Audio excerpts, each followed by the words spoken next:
Ya, oke, halo teman-teman. Lama sekali ya, tidak ketemu. Pada kesempatan kali ini saya ingin berbagi ya, diskusi dengan teman-teman. Kebetulan saya ditemani gitar saya. Mungkin ingin berbagi sedikit mengenai eh, fungsi musik ya. Kemudian bagaimana peran teori dalam musik dan tentunya bagaimana dia bisa sangat eh, eh, memberikan dampak, baik itu dampak positif dan dampak negatif ya. Saya mungkin akan mengulasnya sedikit demi sedikit gitu ya. Artinya bertahap gitu ya. Incremental dari sisi humanistis, kemudian sisi sosiologis, kemudian kaidah-kaidah normatif yang ada dalam musik itu sendiri. Ya, gitar saya ini gitar akustik dan sudah lama menemani saya ya.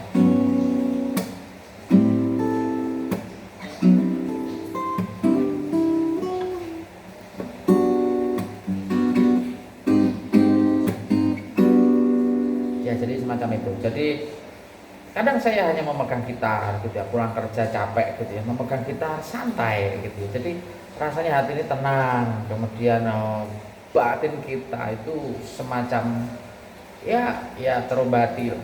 Jadi ada beberapa hal yang memang tidak bisa kita dapatkan dari instrumen lain tuh ya. Kalau gitar itu sebenarnya semua instrumen atau alat musik gitu ya, sebenarnya memiliki daya magisnya sendiri-sendiri. Kalau dalam bahasanya siapa itu, Charlie Christian ya, bahwa gitar is magical gitu ya. Gitar itu memiliki daya magis yang luar biasa dan saya sangat sepakat. Dari mulai saya kecil ya sampai hari ini, kenapa saya masih sangat membutuhkan instrumen gitar itu? Karena ya ini dia bisa memenuhi kebutuhan musikalitas saya gitu. Jadi dia sangat istilahnya dia bisa memberikan ruang dialog gitu ya, semacam ruang dialog antara saya, kemudian passion ya, dan hasrat atau feeling yang sedang saya rasakan, atau something yang sedang bergejolak di dalam diri saya gitu ya, bisa saya limpahkan semuanya. Nah, pertama dari sisi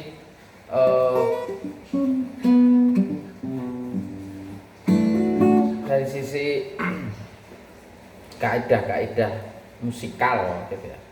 Setiap orang itu memiliki kecerdasan. Jadi ada beberapa standar kecerdasan. Mungkin kalau kita melihat dari Bloom taksonomi itu ya, ada step-stepnya gitu ya. Tapi kalau kita bicara musik begitu ya, sebetulnya ada juga. Jadi kecerdasan musikal atau musical quotients itu sangat-sangat penting menurut saya ya. Jadi selain kecerdasan emosional, kecerdasan spiritual gitu ya tentunya ya, tapi ada satu ya, yakni kecerdasan musikal yang banyak dilupakan tuh sama teman-teman. Nah, saya ingin menggarisbawahi bahwa kecerdasan musikal itu tidak selalu bisa kita dapat di sekolah musik atau kursus atau les musik begitu ya. Tapi kita tanpa belajar pun cukup mendengar saja ya, itu sebenarnya sudah masuk dalam ranah musikal. Apakah seseorang itu dikatakan cerdas atau enggak secara musikal? Nah, itu lain soal ya. Itu ada parameternya sendiri. Sehingga yang ingin saya sampaikan ya, pada kesempatan ini adalah bahwa dari sisi musikal ya, orang mendengar gitu ya, kemudian mengisi headroom gitu ya, ruang di dalam benak kita, di dalam kepala kita, yang belum diterjemahkan nih secara neural ya, atau neuron atau saraf itu, baik itu saraf yang sifatnya arahnya ke kognitif, ke motorik maupun pedagogik gitu ya, afektif gitu ya, itu dijangkau oleh our inner self atau diri kita yang di dalam, ya menangkap, yang kemudian kita terjemahkan, kita artikan menurut pengalaman kita masing-masing ya gitu. Jadi ada lagu sedih gitu ya, mungkin orang yang sudah mengalami kesedihan akan sangat cocok gitu. Tapi mungkin orang yang sedang ingin bekerja gitu ya misalkan, kemudian mendengarkan musik rock ya, semacam Metallica gitu lah ya, atau mungkin Guns N' Roses atau apa, itu sangat memacu mereka untuk semangat bekerja atau berangkat bekerja gitu ya, nyetel lagu-lagu musik rock gitu ketika berada di kendaraan atau apalah ya, dan lain sebagainya. Jadi secara apa namanya musikal ya, seseorang bisa benar-benar cerdas, dan kecerdasan musikal itu akan sangat membantu pertumbuhan otak, entah itu otak kanan, otak kiri, ataupun yang otak tengah. Saya nggak sampai sedalam itu ya pembahasannya, tetapi saya kira sangat-sangat membantu. Dan orang yang mendengarkan musik atau bermain musik lah ya, itu jiwanya sangat balance, seimbang. Di kantor misalkan penat gitu ya, tekanan pekerjaan yang luar biasa, deadline yang you know lah. Tapi ketika kemudian kita mendengarkan musik, kita sampai rumah kemudian bersantai gitu ya, memegang alat musik, itu saya kira sangat apa namanya melegakan, sangat menyenangkan gitu. Itu dari sisi musikal. Kemudian dari sisi humanisme ya, atau humaniora. Jadi dari sisi humanity itu musik sangat berpengaruh sekali gitu ya. Kalau kita lihat Michael Jackson dulu seperti apa dengan lagunya Heal the World, kemudian Earth Song gitu ya, lagu-lagu dia itu sangat menunjukkan bahwa dia itu ingin memberikan impact terhadap perdamaian dunia, terhadap keseimbangan nature gitu ya, dan lain sebagainya. Atau Scorpion dengan lagunya Under the Same Sun, ketika waktu itu ada perang di Bosnia, kalau nggak salah Bosnia apa Serbia gitu, saya lupa, terjadi perang itu, kemudian dia membuat lagu. Jadi lagu itu sangat impactful gitu ya, bagi kemanusiaan. Semua pesan bisa disampaikan melalui lagu, termasuk untuk perdamaian, cinta terhadap tanah dan air, kemudian bahkan lagu anthem atau lagu nasional saja kan ya melalui musik gitu ya. Jadi dia merasa patriotisme, nasionalisme luar biasa bisa melalui itu. Saya sangat suka sekali. Kemudian yang ketiga mungkin secara sosiologis ya, tentunya saya pribadi ya, selain bermain musik itu atau mendengarkan musik, saya juga ngopi dan merokok, dan itu yang seringkali saya mendapat teman baru, kenalan baru gitu ya. Kita sama-sama ngopi dan merokok, kita ngobrol, introduksi dan lain sebagainya begitu. Lalu kita masuk ke ranah musik, dan kalau pas kita ketemu yang nyambung itu senangnya minta ampun, bukan main itu senangnya. Jadi kita ngobrol, diskusi, lu senang ini ya Gigi misalkan, iya saya senang, iya dia Bujana tuh kayak gini gitu ya. Kemudian si Thomas tuh kayak gini gitu ya. Jadi memang saya kira musik itu menyatukan, sangat menyatukan. Maka nggak salah ya kalau kita melihat seorang Bondan Prakoso gitu ya, dengan lagunya dia bisa bikin komunitas yang sangat besar, bahkan hingga hari ini ketika dia nggak begitu aktif atau ya sedikit pasif lah ya.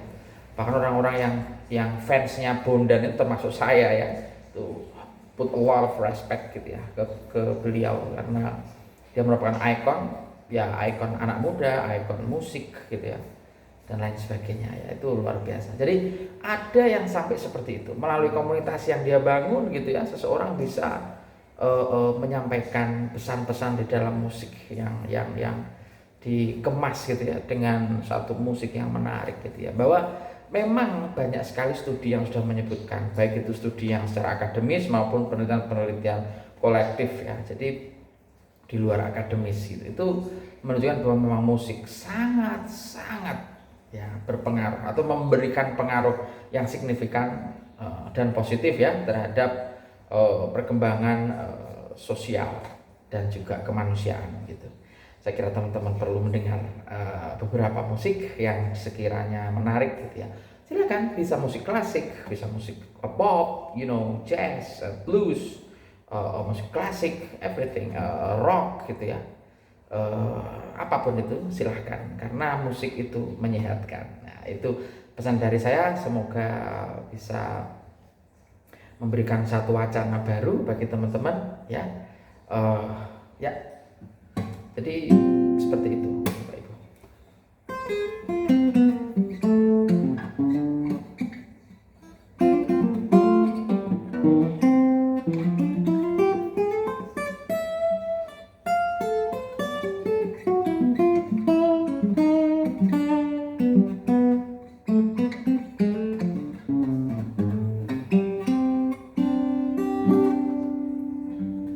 Jadi misalkan ada juga yang nanya, apakah harus belajar gitu ya, harus belajar musik, harus les, harus sekolah musik dan lain sebagainya. No. You don't have to go to the music course or music school to learn about music. Anda bisa otodidak. Saya ini otodidak saya. Kemudian berarti ngerti teori, ngerti. Dengan kita justru bermain, langsung mengulik sendiri, kita kemudian cari referensinya saja. Nah, ini ternyata, oh yang saya mainkan itu namanya ini gitu ya.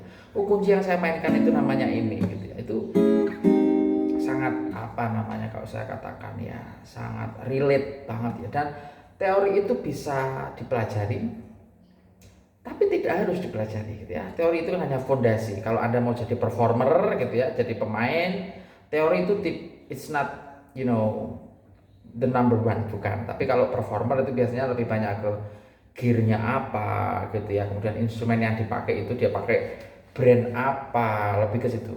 Walaupun tidak menutup kemungkinan ya teman-teman yang performer itu atau penampil musik gitu ya juga harus ngerti teori, tapi that's not number one. The number one is physical ya, jadi yang kelihatan lah istilahnya gitu ya, karena sebagai entertainer ya, penampil itu. Tetapi kalau Anda ke guru gitu ya, mau teaching music, ya tentu harus ngerti teori itu teman-teman. Jadi harus mengerti teori ya. Karena teori musik juga sangat challenging, ada matematikanya, ada psikologisnya gitu ya. Teman-teman kalau ngerti ya yang namanya musikologi, ya, ketika ada studi-studi tentang musikologi itu kadang bahkan para peneliti atau para mahasiswa yang sedang mempelajari musikologi itu harus menjadi figur musik yang sedang dipelajari. Bahkan ketika seorang ingin menjadi Bob Marley gitu ya di dunia reggae, ya dia harus benar-benar jadi Bob Marley gitu untuk merasakan seperti apa sih gitu ya dinamikanya gitu ya, dialektikanya gitu. Dia harus gimbal, dia harus merokok gitu misalkan, dia harus nyanyi telanjang dada, menggunakan celana jeans yang ketat dan lain sebagainya ya. Itu ya psikologi semacam itu. Banyak mau belajar jazz juga harus ke New Orleans gitu ya, harus ke pusatnya gitu ya. Atau yang mau belajar blues dia harus pergi ke Detroit gitu ya misalkan, atau pergi ke mana tuh blues. Kalau blues secara sejarah mungkin saya kurang begitu paham ya, tapi harus benar-benar mengerti gitu ya bahwa ya seperti itu musik blues, seperti itu musik jazz gitu ya. Bahkan klasik pun ya seperti itu gitu ya. Ketika orang mempelajari Beethoven, kalau dalam konteks musikologi dia betul-betul harus ngerti itu sejarahnya si Ludwig van Beethoven, bahwa dia itu seorang yang sebenarnya tidak selalu baik gitu ya. Dia bukan sosok yang sempurna gitu, tapi dia seorang pria komposer lagu, arranger yang sangat jenius, cerdas, tetapi dia peminum. Dia juga punya insomnia.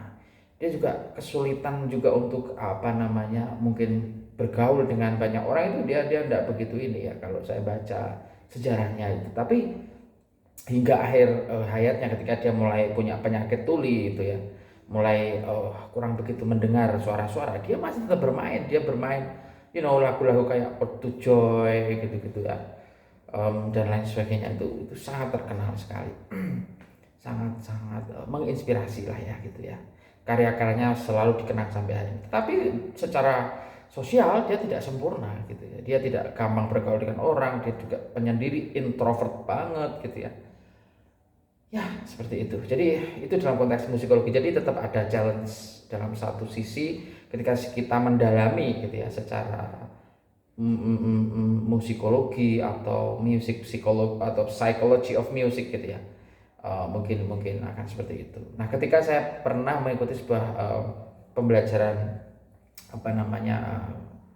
dari Berkeley. Saya pernah belajar di Berkeley tetapi menggunakan media daring waktu itu.